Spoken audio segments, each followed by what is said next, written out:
What's up, guys? Welcome back to the show. In today's episode, we are speaking with John. Now, I've known John for a little bit over a year, and he actually worked with me in my beginner's boot camp last year, but life events got in the way, and he was unable to continue making efforts towards his real estate investing goals. But recently, I sent out an email to my community offering spots to come on the show, and John decided that he's ready to dive back in. And so today's episode is great if you've ever lost motivation or lost focus and want to get back on your real estate investing goals. We'll talk about proof of funds letters, hard money lenders, and how to start your investing journey, not with the common path of wholesaling, but jumping straight to something like fix and flipping. If you want to work with me on a one-on-one call and come on the show, you can do so by joining my Run the Numbers monthly training program. It's just $9 a month. And not only do you get the chance to work with me one-on-one, but you also get the chance to evaluate deals with me every single month. I'll put a link for that in the description. And if you enjoy the show, please don't forget to change the color of the like button before we get started. It means a ton to me and motivates me to keep doing these episodes. And so if you wouldn't mind taking just a moment to do that, I would greatly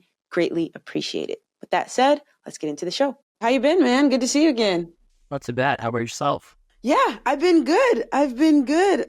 Excited to kind of chat with you today and everything. But how's your year getting off to a good start? Family doing well and everything? Not too bad. Yes, had a rough start last year, but hopefully I pick up stuff this year. So new year, awesome. New start. So yeah, exactly. Exactly. Why don't you just kind of catch me up on how things have been going for you since we last spoke? Yeah. So it's been a year now. So I went through your program a year ago. Stuff came up, so I haven't really picked up with the real estate investing stuff. So I'm hoping to pick up that up this year. That's why I saw this opportunity of meeting with you one-on-one. This was a great, jolt of push to help me get started back on my feet. I'm going through the boot camp just to refresh myself with things. Yeah. Gonna be working on my first deal, so that's where I'm at. Gotcha. So yeah, life happens. Life kind of popped up. Yes. Got some other things to take care of, but now you're back wanting to get back into real estate.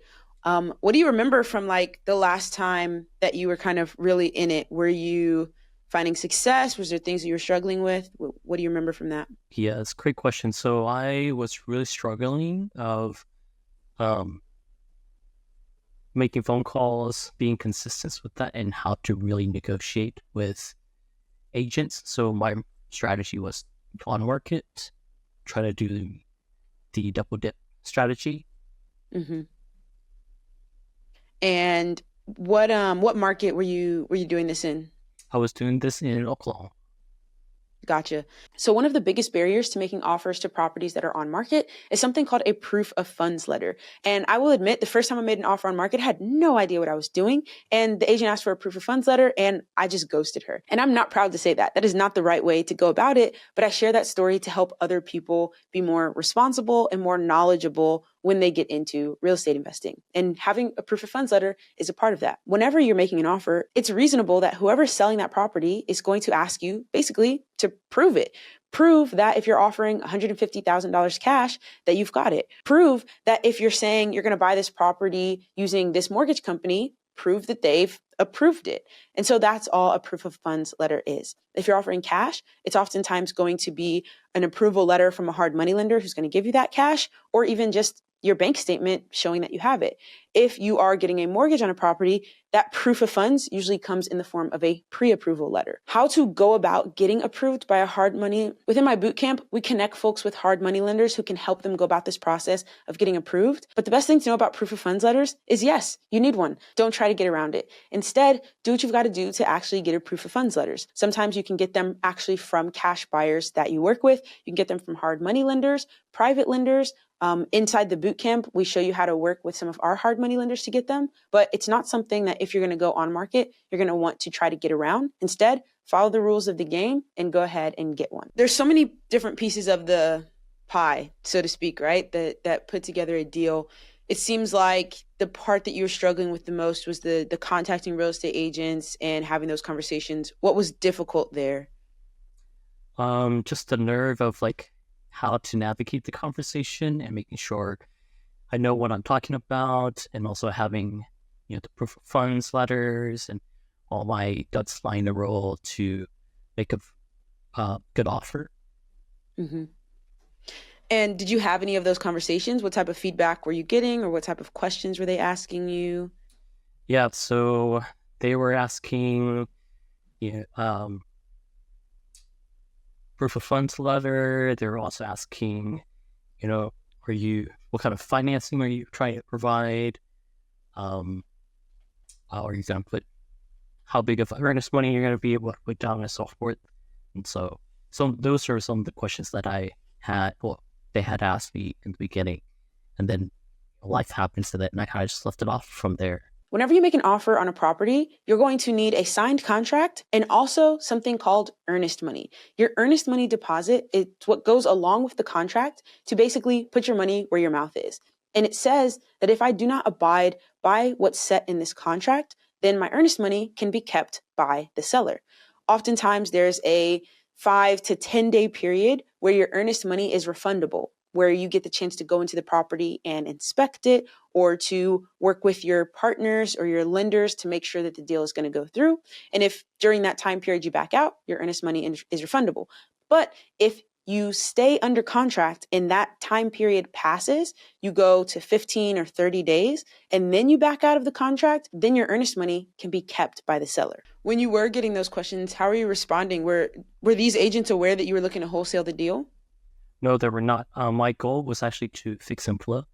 And so... Okay, so you're buying it for yourself. Yes. Gotcha. So how are you answering those questions about funding or earnest money? I usually would just tell them, I'm working with hard money lenders. So what I will need to do is, put in an offer and see if that's a good offer. And then I would get that information to the hard money lender and see if I get a approval letter, pre-approval letter. So that way I can provide them information.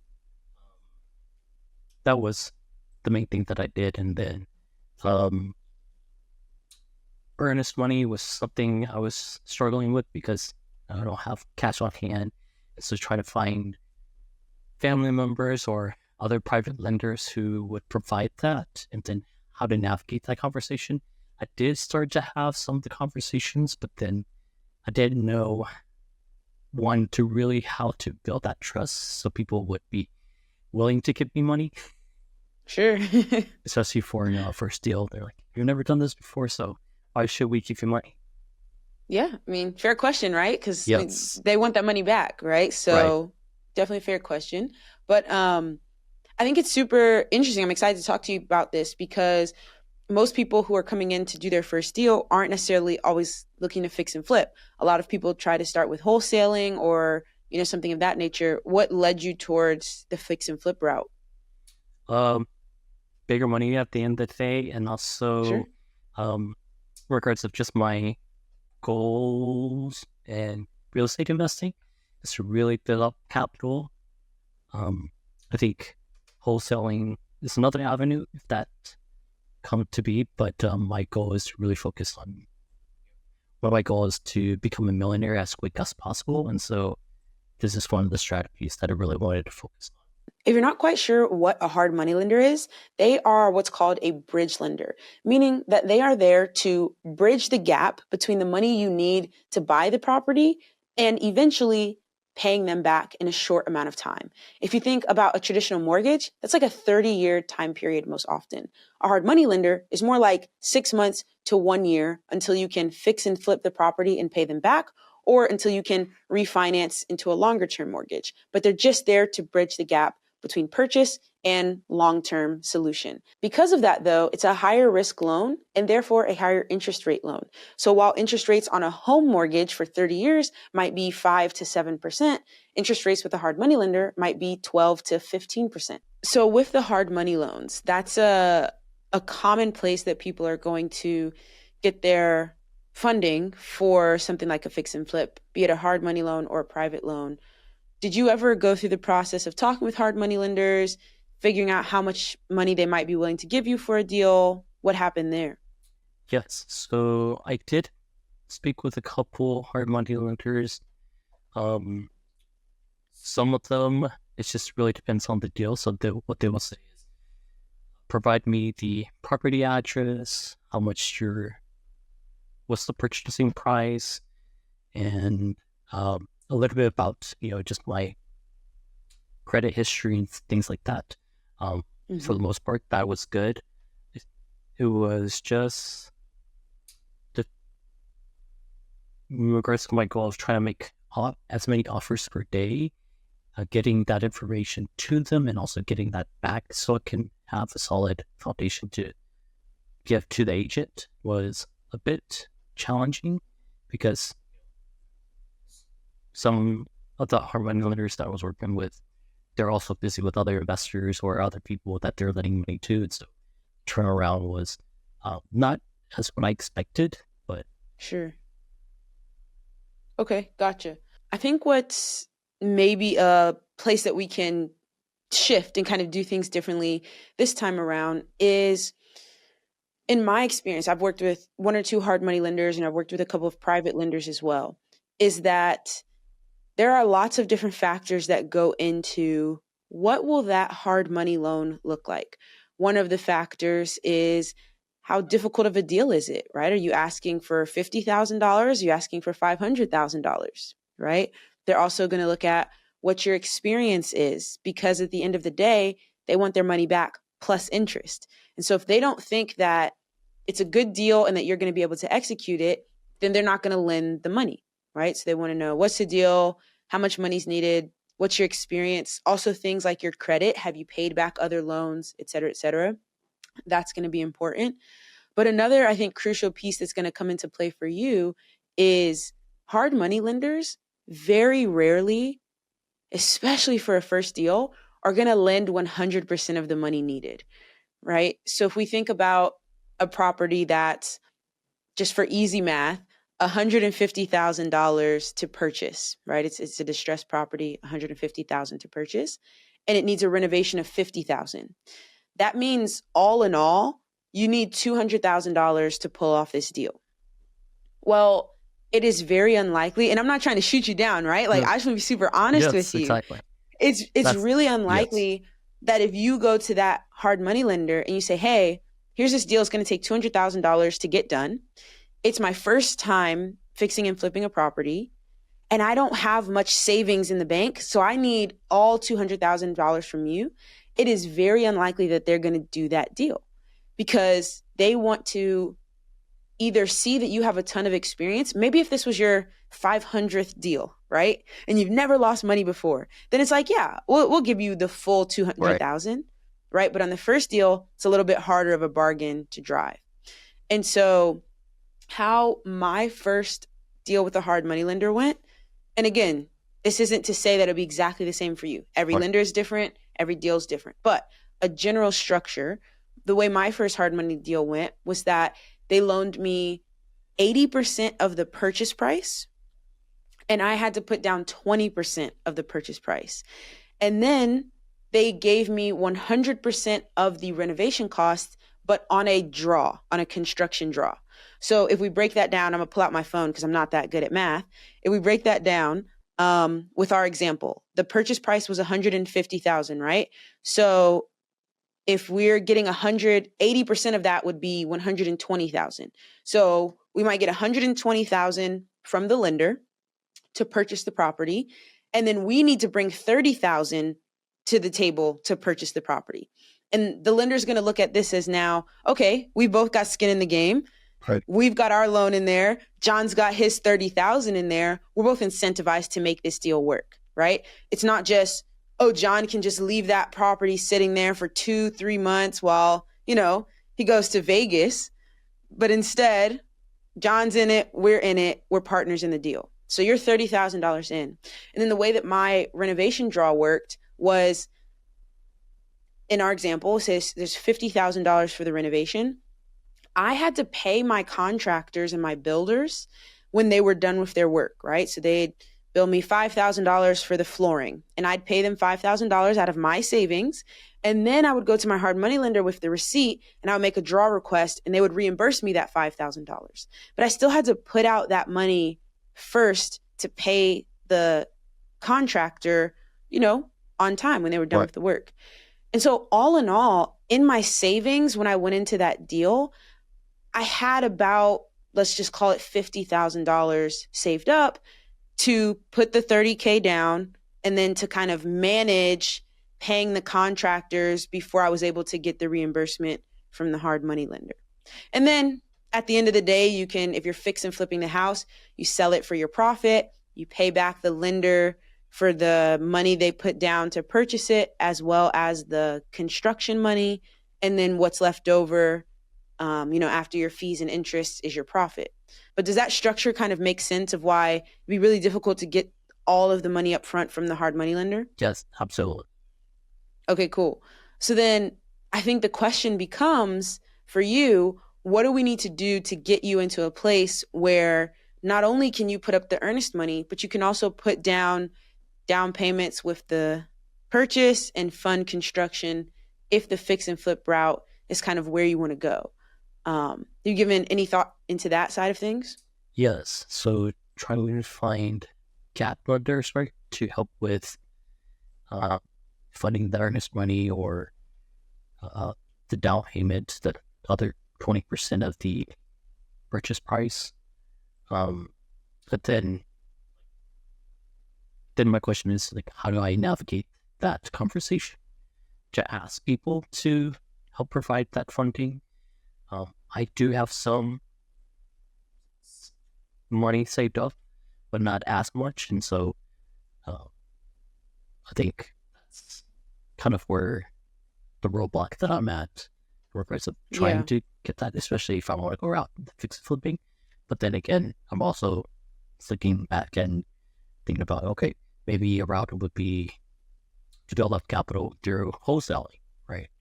So that way I don't have to manage the whole process of funding the deal, as well as the rehab and managing that and then selling it at the end. So maybe it could be where Mike can do a JV or maybe wholesale a deal and have the fix and flipper kind of like walk me through their process or something like that. Yeah, I like that idea. Let me make a note to come back to that. So in terms of the first thing you said about trying to find some sort of gap funding or funding for the earnest money and, the down payment on the properties. Again, I'll be honest with you, that scares me, right? Yes. Because of a couple of reasons. I always think about the money that I put into a deal is my margin for things to go wrong. If we think back to our example where I'm putting in, and I'm going to write this out so that it makes sense in my head. And I know you can't see it, but hopefully you can follow along with me. So if we think about this deal that needs $150K to get it done, right? And initially we say that we're going to borrow $120,000 from the lender. If we put in $30,000 of our own money, that means that if something goes wrong, right? If the house doesn't sell for exactly what we wanted to, but it sells for $10,000 left, well, then that $10,000 shortage can come out of the money we put into the deal, right? We have a buffer before we're unable to pay our lender back, right? Let's say that the construction goes over budget by $20,000, which is common, right? Construction that goes over budget all the time.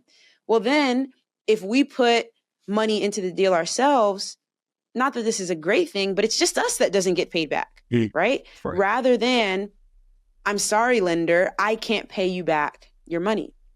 And so from the perspective of, even if we were able to get somebody to agree to be the gap funder or to fund our down payment or our earnest money deposit, now instead of borrowing 120 and having 30,000 worth of buffer, that's our own money, now we're borrowing 150 and there's no buffer. If something goes wrong, now we can't pay our lender back and we're in default and we are, having a bankruptcy on our name or having, ruining our credit, et cetera, right? Never being able to do another deal again because now that lender's on our credit report as this guy doesn't know what he's doing, he didn't pay us back, right? So that's one thing about why there's a danger in borrowing 100% of the money you need. The money you put into a deal is your buffer against not being able to pay your lenders back. The second thing to think about, do you know how like lien positions work when you're borrowing money for a property? Vaguely remember, yes. Okay, cool. Let's kind of go over it again because this will help also. So if I buy a property with cash, there's no mortgage. I didn't borrow that cash from anyone. I am the owner of that property, what they call free and clear, right? Where there's no one who, if I sell it, has any claim to any of the profits, right? Because I own it free and clear. Now, if I have a mortgage, when the mortgage company gives me the money I need to buy that property, they're going to put something called a lien on the property. And that's basically just saying, hey, when John goes to sell this property, don't give him all the money. You need to make sure that our mortgage gets paid back first, and then John can have what's left over, right? Because they're in the first lien position. Now, there can be multiple liens on a property. So there can be a first position, there can be a second position, there can be a third position, and they go in order. So if I sell a property, let's just stick with our 150,000 mark. I sell a property for 150,000, but I have a mortgage in the first position for 100,000. Well, at sale, 150,000 comes in, but 100,000 goes to my mortgage company. Now let's say I didn't pay my taxes. So I also have a tax lien of $5,000, and that's in the second position. So after the mortgage gets paid, then the tax gets paid. And let's say, I had a line of credit on the property. I pulled out some equity. That's in the third position. Well, then the mortgage, the tax, then the third line of credit, that would all get paid. Whatever's left over after that would then come to me, right? So it's basically like who has claim over the profits on this property before it even comes back to me as the owner. So the problem with borrowing money for like your earnest money or for your down payment, first was what we just talked about, is like it takes away your margin for error. Second, it also eats into your profits because all that money that you're borrowing is coming at a pretty high interest rate because it's hard money loans, right? So we're talking like 12, 15% interest rates. So what you thought might have been a really good deal is going to get eaten into the more money you borrow versus the more money you put in yourself. And then third, when we talk about the liens, oftentimes your hard money lender is going to require that they are in the first position, meaning if something goes wrong with this property, they get paid off first. And it doesn't just mean if you sell it. It also means like if you foreclose on it, right? If something goes wrong and you can't pay it back, the hard money lender, they're in the first position. But if you've borrowed a bunch of money for earnest money, for down payments, et cetera, now you've got all of these competing lenders wanting to be in first position, but the first position is taken by somebody else. And so that can cause, a little bit of an issue. So I don't say that to discourage you from trying to get into real estate and like do these deals, but I say that to discourage you from borrowing so much money to get it done. I think, like you were just saying, to loop back, a safer option, especially for your first deal, is to build up your capital first through a couple of different methods and then borrow a smaller portion of what's needed in order to actually get the deal done. Any questions? I know I just went through a lot, but any questions on that stuff? Nope, that makes perfect sense. Absolutely. Okay. So when we think about how you could do that, there's a couple of options. One, you could wholesale and stack your capital there, right? Like that's what I did. That's how I got into it. I think another option, especially for someone like yourself who's interested in fixing and flipping, is to almost side hustle or kind of work in the industry before you do your first deal. It's kind of, put in your hours. I don't know how much free time you have between, your current job and your family commitments, your hobbies and things of that nature.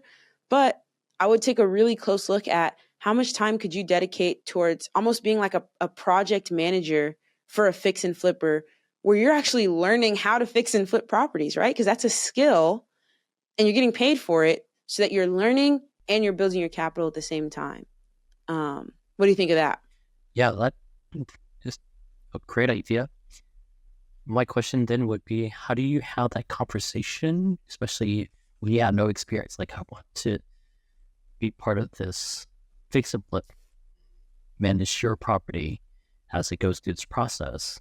But then, I'm still brand new at this. So how do I, what kind of value added can I bring to the table when I have those conversations, trying to get into great question. the market? Yeah, you've got to make yourself as not brand new as possible, right? Like, you've got to go out and read 5 books on fix and flipping properties.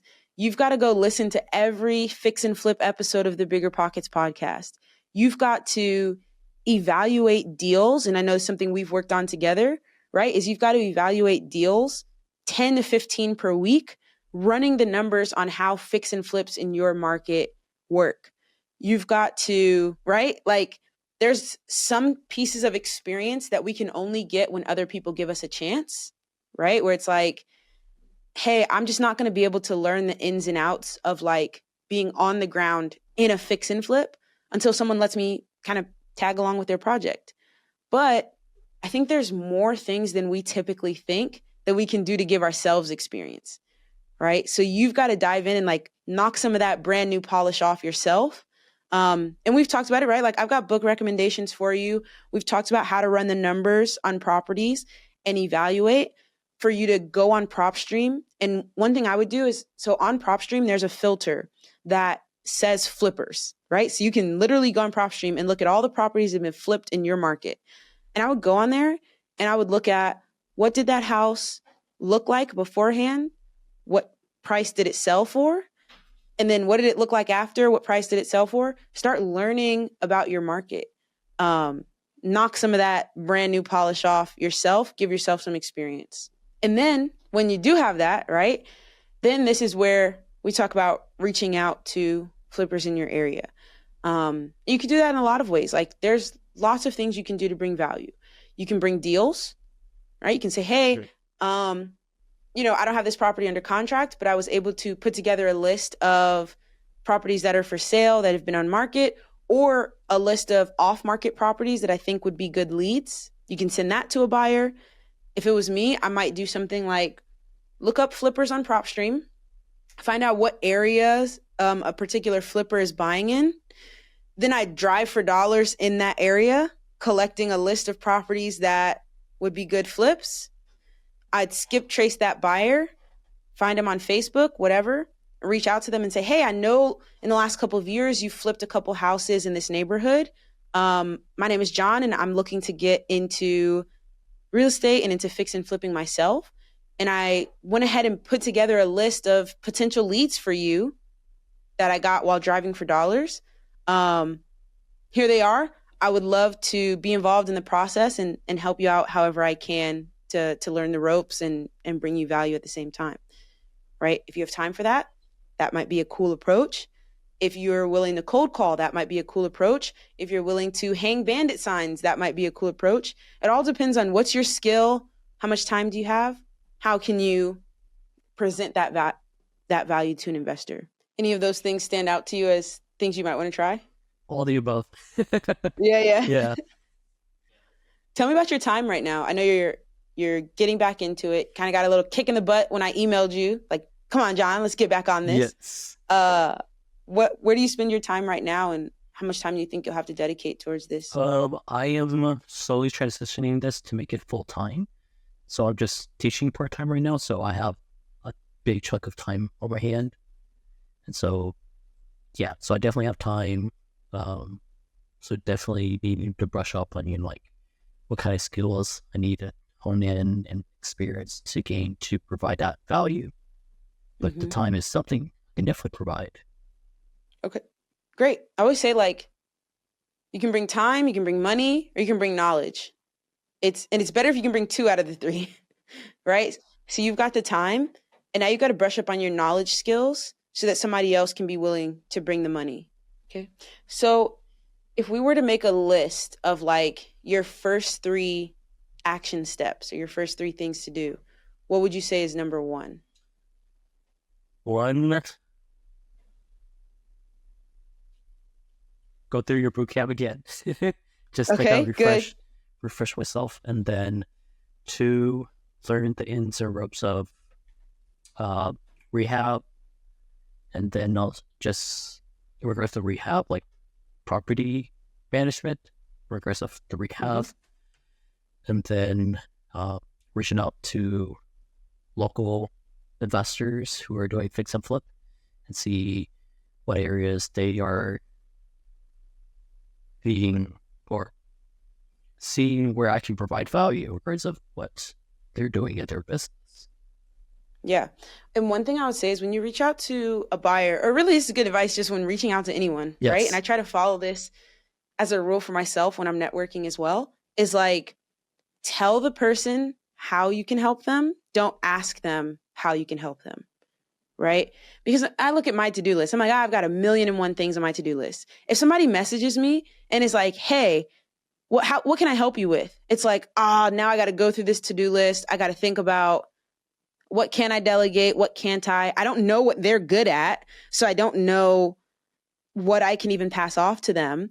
But if somebody were to come to me and say, hey, my skills are XYZ, I have this much time to dedicate, and my guess is you have things that are ABC on your to-do list. If anything you have fits into that category, send it my way. Oh man, now they've just made it easy on me because they've told me how they can help me, right? And so for you, I don't know what those skills will end up being. You're going to determine that as you go through the boot camp. You're going to determine that as you read and say, oh yeah, that's something that's needed. That's something I can do. And you can make that list and say to an investor, hey, I'm really good at whatever it might be. I have a lot of contractors who speak Spanish. I don't, right? So if somebody was to reach out to me and say, hey, I'm bilingual and I'm looking to get into real estate investing, I would love to help you manage your contractors that don't speak English. I'm available at all hours on the weekends and after 5 p.m. How can I get involved? I'm like, oh yeah, please go meet my drywall guy and talk about blah, blah, blah, blah, blah. Or I'll meet you there. Can you be a translator? That person would learn so much, right? And they've told me what skill they have that helps them. So be very, very specific with that. And then I want to look up this book recommendation I have for you. Yeah, so there's a book on bigger pockets. It's called, very creatively named, The Book on Flipping Houses. Cool. Yeah. And so that would be a really good one to start with. Because as much as I love YouTube, as much as I love, making content and sharing knowledge in these ways, books are just so much more knowledge packed into a very organized fashion to walk you through and like build up your expertise. And so it's great to listen to podcasts, great to watch videos, but consuming that long form content is also one of the best ways to learn. And so reading those books, like that's gonna be a really good step for you. Did you have a deal that you wanted to look at or no? I do actually. Okay, cool. So for this property, John actually shared his numbers with me for what he thinks the ARV, the rehab, and his max offer price are. And I'm going to use it as an example in this month's Run the Numbers monthly training program, where I'm going to go through and find all of those numbers for myself and share it with you guys. So is this deal on market or off market? It's on market. This one? Yes. All right, cool. So taking a look at this, I'll tell you kind of some of the first things I noticed, right? So it's for sale. Yes. It says, needs some TLC. Has great potential, sold as is with no repairs by seller, right? So that's a very good sign of distress. Right. And one of the mistakes that people make most often when looking for investment properties on market is that they don't go after properties with enough distress. They go after properties that are just normal owner-occupied properties. Like the house that I'm sitting in right now, like it's not freshly flipped, it's not HGTV, but there's not a hole in the roof, right? Same thing with, I'm sure, your house. Right. And these are the houses that are most commonly sold on market. So when we can find a house like this that is distressed, then that's a really good sign that it might be prime for an investor. Also, right here, this is also a really good sign. Will not go FHA currently. And what that means is like the FHA, I think is like the Federal Housing Administration, basically sets the standards for what condition does a property have to be in to be sold to just a normal person to live in. Right. And if they're going to be using an FHA loan to get their mortgage. Right. So this just means that a normal homeowner is not going to be able to buy this property because it's in poor condition. So we need an investor to come in and buy it. So first sign, that's a thumbs up there. Then if we go look at the pictures, is there anything in particular that stands out to you about these pictures? A lot of the things are outdated. The floor is very old. Definitely. Definitely. Yeah, the color scheme could be very different. The bathroom, some of it is outdated, and I think I remember seeing one. Yeah, this picture, like, some of it, the tiles are broken. It's not finished. Yep. I agree. One thing that's interesting, though, is like there has to be more. Yes. So something has to be really wrong in order for this not to go FHA. And this is the type of knowledge you'll get from reading books like the book on flipping houses, where FHA has certain criteria about like the roof, about flooring, about heating, et cetera, that are like big things that make a house not up to livable standards. Ugly floors don't really qualify for that. So this would be a great question to ask the real estate agent is, why doesn't this property qualify for FHA? And actually, it's the middle of the day in Tulsa, Oklahoma. How would you feel about calling the real estate agent up right now while we're on the phone? Oh, I'll definitely do it. Yeah. Yeah. So tell me what you think you need to know about this property. Like, how are we approaching this conversation? And I'll look up the agent's number. What do we need to ask them? Ask if we can get whatever had been disclosed. Yeah, disclosures are good to ask for, but I mean, like, let's just start the conversation. So let's role play. Let's say, I'm Courtney. Yes. And you call me up. Ring, ring, ring. Hello. Hey, Courtney. This is John. I'm a local real estate investor, and I saw your property 2175 listed in Redfin. Is that property still available? Oh yeah, it is. Actually, we've just had a price drop. So it was lowered by 10,000, and yes, it's still on market. Oh, okay. Yeah, I was reading the description. Can you share with me a little bit about the condition of the property? It says it's needing some TLC. What do you mean by that? Yeah, it needs updates. It's not pretty. It's pretty out of date. And yeah, it just needs some work, which is why it's being sold as is. So the seller won't be doing any repairs. But I also saw that it's not qualified for an FHA loan. Is there any big ticket items that's needing to be fixed in the property? Oh, yeah. That is because there's a hole in the roof that has caused some water damage. That's caused some mold damage as well. Okay. Is there anything wrong with other things like the heating, the HVAC system, or the foundation, or anything like that? Honestly, you just have to go walk through the property. I'm not really sure of everything. Good. Great. Would you mind if I can have one of my contractors and I come out and check out the property to get a better understanding of the property? Yeah, that'd be great. I have some time this evening or tomorrow morning, if that works. Yeah, let me double check with my contractor and we'll see when we come out. Okay, yeah, you can text me on this number and we'll go from there. Okay. All right, that was really good. Yeah. I don't know why you don't feel confident with your calls. You did really good. I don't know either. This is a great way for you to get more experience looking at properties, talking to agents, running your numbers, even if you're not yet ready to make offers because you don't have your capital in place, you can still be learning.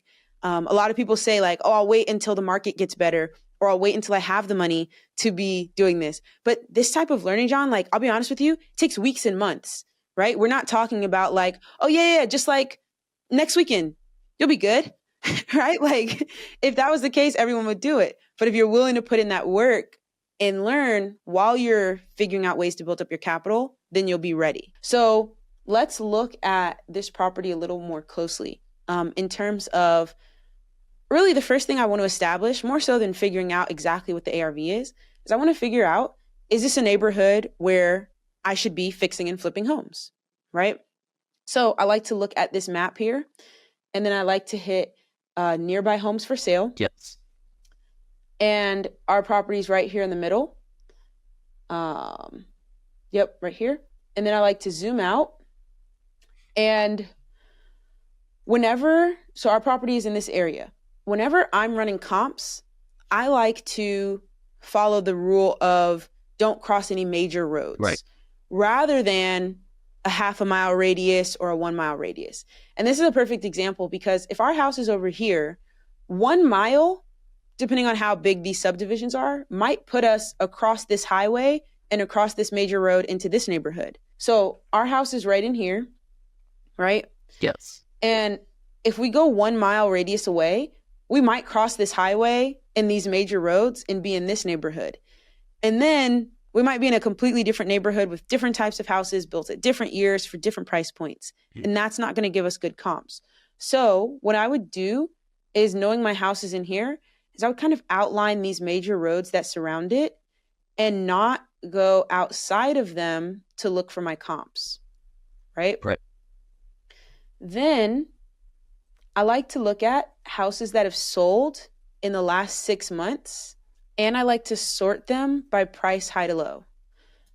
Why do I do price high to low? Because if there's a freshly fix and flipped house, it's usually going to sell for the highest in the neighborhood. Right. So now we can look and we can see, let me zoom in a little here. We can look and we can see, are any of these properties fix and flipped by an investor? And I like Redfin because you can just click through the pictures here. Yes. And I just want to know your thoughts. Would you say yes or no on this one? Yes. Yeah, I agree. What's standing out to you to make you say that? Looks like new flooring. The kitchen is definitely updated with new appliances. Paint job is freshly new. Yep, I totally agree. We've got the lights, granite. We've got the fresh white countertops. Like you said, we've got new appliances. The flooring, if not new, definitely looks refinished. Yes. We've got professional looking pixtures. Yes. All really good indications. So that might be a property that was probably fix and flipped. What about this one here? The exterior looks like it's been painted. Looks like a refreshed paint job interior.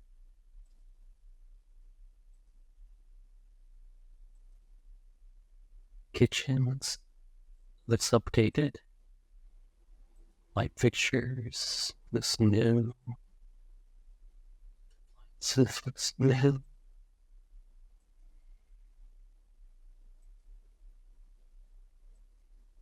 What you think? Yes. I agree. I would also say that one's probably been fix and flipped. Now let's look at this one. This is next in line.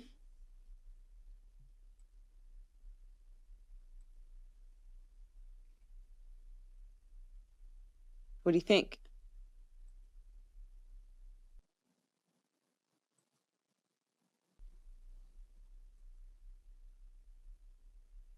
I don't think so. Why not? Looks like someone's still living there, maybe? Maybe there's just... Yeah. Yeah. I mean, this is someone's office setup. Yes. Right? So they got their computers. They've got a junky desk just like the rest of us. Right. Right? What else tells you no? Yeah, there's still furniture in the living space. Rug. Kitchen.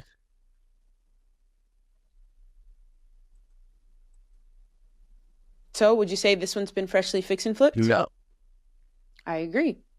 So that's a no. We'll skip it. What about this one?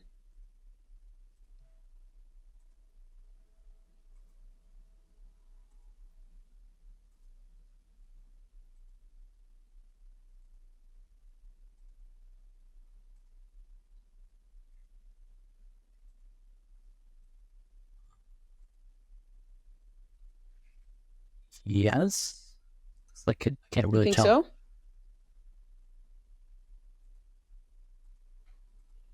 So there's a couple of things we can always look at.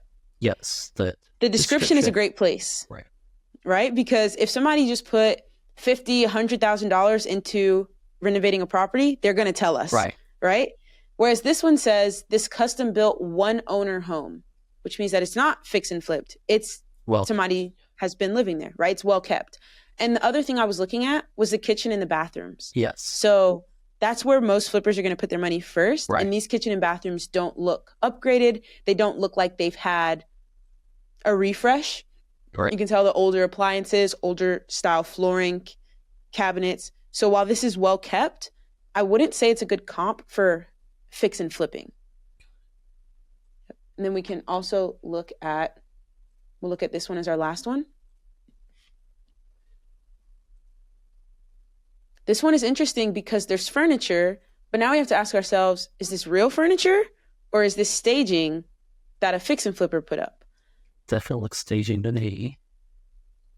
I don't know a ton of people that have carpet in their kitchen, so that kind of makes me feel like that's staged. Yes. You know, lots of fake plants and abstract art makes me think it might be staged.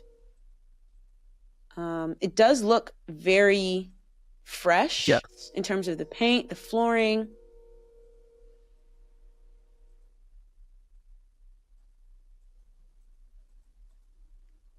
That bedroom looks staged, right? Yes. Just to have just a bed, no dressers or anything like that. It's hard to be 100% certain. Correct. Looking at the description.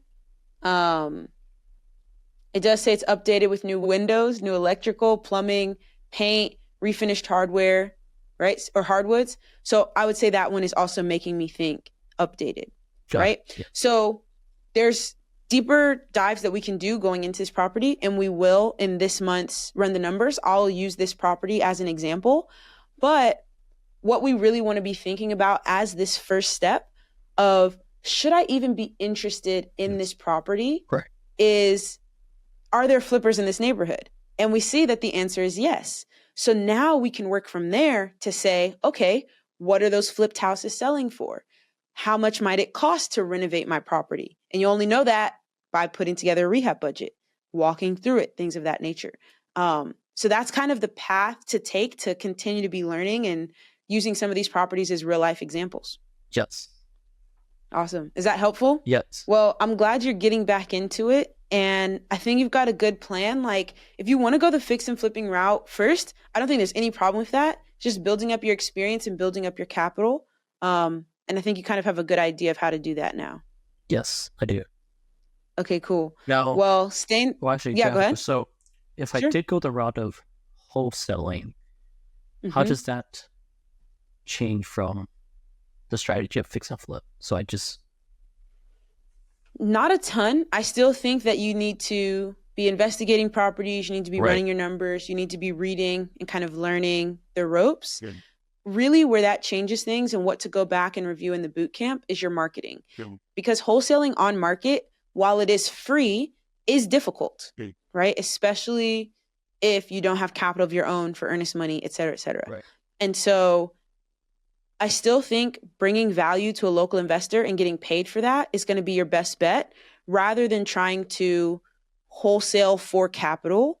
Because it like we were saying, it takes money to get a wholesale deal, right? Whether it's earnest money or it's marketing money to send letters or whatnot. And if you have the time right now to invest, then invest your time rather than your money and learn and bring value to another investor. And I would think about building up your capital that way.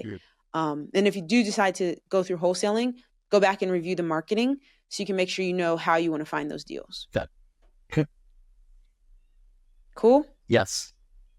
All right. Awesome. This has been great, man. I appreciate it. Super glad to see you again. And Likewise. stay in touch and let me know what's going on. I will. Thank you very much. This is well needed. Awesome. If you want to check out my breakdown of that deal or any of the other dozens of deals that I evaluate within that program, you can do so by hitting the link in the description and grab your free trial to the program. Thank you to John for coming on the show. Thank you all for watching. And before you go, please don't forget to change the color of the like button. It means a ton to me, and I'll see you on the next episode.